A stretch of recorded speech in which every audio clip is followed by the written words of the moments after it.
This is Roger Hibbard and his beautiful wife Elizabeth, and we're reading through the Bible, two in the Old and two in the New.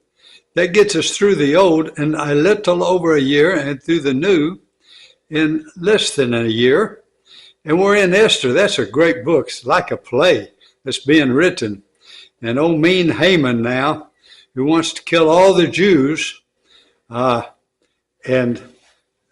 Esther is told by Mordecai, who raised her, go in and see the king. Well, she said, the king hadn't seen me in 30 days. And if I go in there and he hadn't called me or he doesn't raise the royal scepter, they're going to kill me. But I'll do it. So, but y'all go fast and don't eat or drink for 3 days. Get all the Jews in Susa and y'all fast and for 3 days don't eat or drink. And I'll go in. All right. So on the third day, so she's counting on them. On the third day, Esther put on her royal robes and stood in the inner court of the king's palace in front of the king's quarters, while the king was sitting on the throne inside the throne room, opposite the entrance to the palace. So boy, she's a brave little sweetheart, isn't she? And when the king saw Queen Esther standing in the court, she won favor in his sight, and he held out to Esther the golden scepter that was in his hand. Then Esther approached and touched the tip of the scepter. I like this. And the king said to her, what is it, Queen Esther? What is your request? It shall be given you, even to the half of my kingdom. And Esther said, if it please the king, let the king and Haman come today to a feast that I have prepared for the king. Then the king said, bring Haman quickly, so that we may do as Esther has asked. So the king and Haman came to the feast that Esther had prepared, and as they were drinking wine after the feast, the king said to Esther, what is your wish? It shall be granted to you. And what is your request? Even to the half of my kingdom, it shall be fulfilled. Dog, I like this.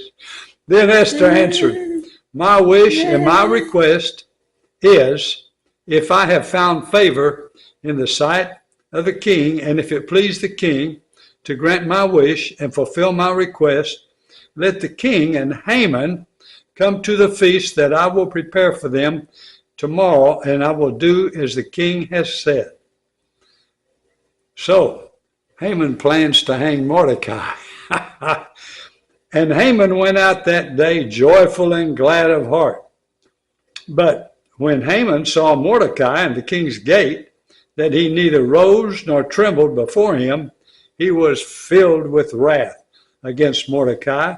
Nevertheless, Haman restrained himself and went home, and he sent and brought his friends and his wife Zeresh, and Haman recounted to them the splendor of his riches, the number of his sons, all the promotions with which the king had honored him with, and how he had advanced him above the officials and the servants of the king.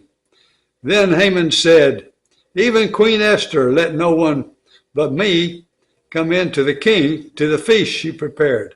And tomorrow also I am invited by her together with the king.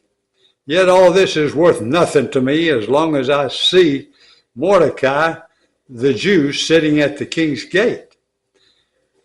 So listen to this, his wife.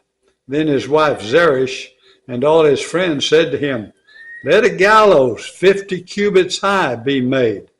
50 cubits? Did you know?